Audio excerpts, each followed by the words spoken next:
بسم اللہ الرحمن الرحیم وعباد الرحمن الذین یمشون علی الارض ہونا واذا خاطبهم الجاہلون قالوا سلاما۔ صدق اللہ العظیم۔ اس تلاوت کردہ آیت کریمہ میں اللہ تعالیٰ اپنے محبوب بندوں کا تذکرہ فرما رہے ہیں۔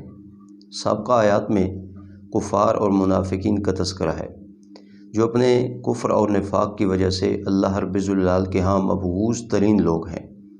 اب ان آیات میں اللہ تعالیٰ اپنے محبوب ترین بندوں کا تذکرہ فرما رہے ہیں اور ان کے اوصاف ذکر فرما رہے ہیں۔ وعباد الرحمن، فرمایا رحمان کے محبوب بندے۔ عبد ہونا یہ انسان کے لیے بہت بڑا شرف ہے اور یہ انسانیت کی معراج ہے۔ انسان اللہ تعالیٰ کا عبد رہے، اس کی بندگی کرتا رہے، اس سے بڑھ کر اور کوئی کمال نہیں۔ یہی وجہ ہے کہ آن حضرت صلی اللہ علیہ وسلم کی جہاں بھی قرآن کریم میں اللہ تعالیٰ نے تعریف کی ہے تو آپ صلی اللہ علیہ وسلم کے لیے اسی وصف عبد کا اللہ تعالیٰ نے تذکرہ فرمایا۔ سبحان الذی اسریٰ بعبدہ، معراج کی شب اللہ تعالیٰ نے آپ صلی اللہ علیہ وسلم کو بہت بلند مرتبہ عطا کیا، مگر آپ صلی اللہ علیہ وسلم کا وصف عبد ہونا ہی ذکر کیا۔ الحمدللہ الذی انزل علی عبدہ الکتاب، اللہ تعالیٰ نے آن حضرت صلی اللہ علیہ وسلم کو قرآن جیسی کتاب عطا کی، مگر اس مقام پر بھی آپ کا عبد ہونا ذکر کیا۔ اور اسی سورہ فرقان کی ابتدا میں ہے تبارک الذی نزل الفرقان علی عبدہ، کہ وہ ذات برکتیں دینے والی ہے جس نے فرقان یعنی قرآن اپنے خاص بندے پر اتارا۔ تو یہ عبد ہونا یہ انسانیت کی معراج ہے، انسانیت کی شرافت ہے۔ اللہ تعالیٰ نے یہاں اپنے محبوب بندوں کا تذکرہ کیا تو اسی وصف کو ذکر کیا، وعباد الرحمن، اور رحمان کے محبوب بندے۔ رحمان اللہ تعالیٰ کے صفاتی ناموں میں سے ایک نام ہے اور اس میں انتہائی درجہ اللہ رب الجلال کی طرف سے اپنے بندوں پر شفقت اور اس کی رحمت کی جھلک نظر آتی ہے۔ رحمان اس ہستی کو کہتے ہیں جو سب سے زیادہ مہربان ہو، تو اللہ تعالیٰ نے اپنی شفقت اور اپنی رحمت کی طرف بھی متوجہ کیا۔ فرمایا وعباد الرحمن، رحمان کے محبوب بندے۔ ان کا پہلا وصف کیا ہے؟ الذین یمشون علی الارض ہونا، کہ وہ زمین پر چلتے ہیں بڑی ہی نرمی کے ساتھ، عاجزی اور انکساری کے ساتھ۔ یہ بات یاد رکھیے کہ انسان کو پہچاننے کا ایک طریقہ یہ ہے کہ انسان اپنی رفتار اور اپنی چال ڈھال سے پہچانا جاتا ہے۔ اس کی چال کیسی ہے، اس کی رفتار کیسی ہے، انسان کے چلنے سے ہی معلوم ہو جاتا ہے کہ یہ کس کیٹیگری کا آدمی ہے۔ تو فرمایا رحمان کے جو محبوب بندے ہیں وہ زمین پر بڑی ہی عاجزی کے ساتھ اور انکساری کے ساتھ چلتے ہیں، تکبر کرتے ہوئے نہیں چلتے، اتراتے ہوئے اور اکڑ کر نہیں چلتے۔ زمین پر اکڑ کر چلنے کی قرآن میں ممانعت بھی ہے، اترا کر چلنے کی قرآن میں ممانعت بھی ہے۔ سورہ بنی اسرائیل میں فرمایا لا تمشِ فی الارض مرحا، زمین پر اترا کر مت چلو، انک لن تخرق الارض، فرمایا نہ تو تمہارے پاؤں میں اتنی طاقت ہے کہ تم پاؤں زمین پر دھرو اور زمین کو پھاڑ دو، ولن تبلغ الجبال طولا، اور نہ اس چال کے ذریعے سے تم پہاڑوں تک کی بلندی کو پہنچ سکتے ہو۔ اس لیے زمین پر اترا کر اور تکبر کرتے ہوئے چلنے کی ممانعت ہے۔ لقمان حکیم نے اپنے بیٹے کو جہاں نصیحتیں کی تو ان نصیحتوں میں انہوں نے بھی اپنے بیٹے کو کہا لا تمشِ فی الارض مرحا، اے میرے بیٹے زمین پر اترا کر اور تکبر کے ساتھ نہیں چلنا۔ عموماً انسان سمجھتا ہے کہ شاید متکبرانہ چال کی وجہ سے یا متکبرانہ گفتگو کی وجہ سے اس کی ویلیو اور اس کا مقام لوگوں کی نظروں میں بڑھے گا۔ یہ بہت بڑی غلط فہمی ہے۔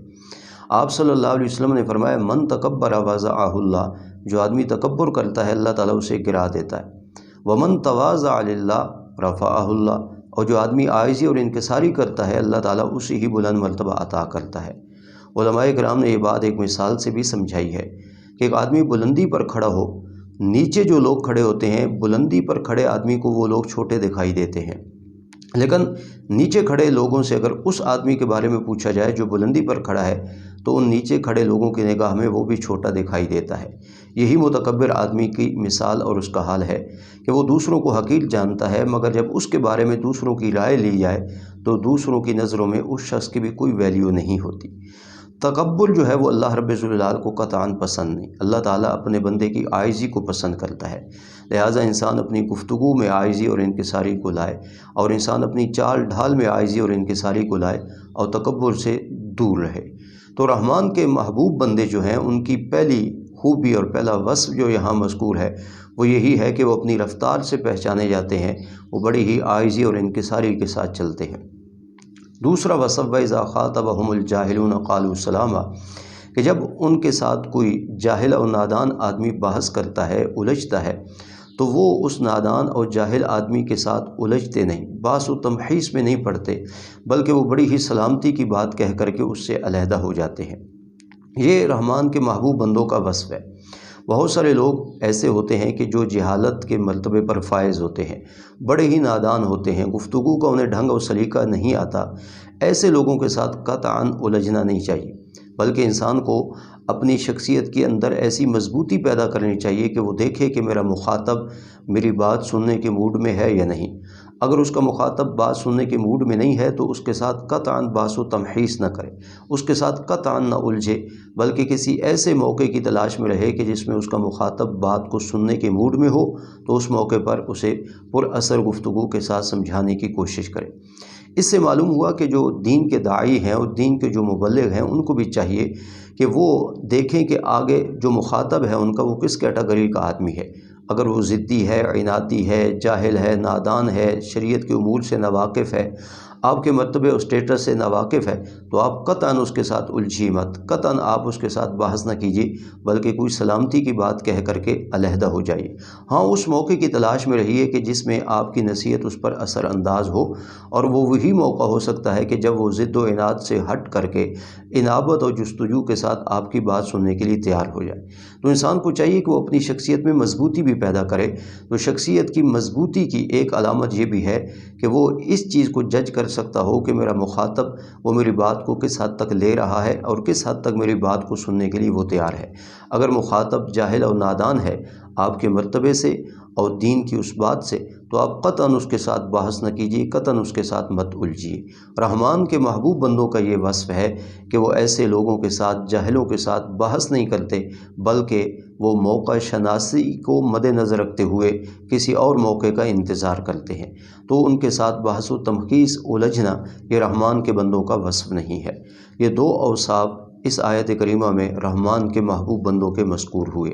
ان اوصاف کو ذکر کرنے سے مقصد یہ تھا کہ ہم بھی اپنے اندر یہ اوصاف پیدا کریں تاکہ رحمان کے محبوب بندوں میں ہمارا بھی شمار ہو سکے۔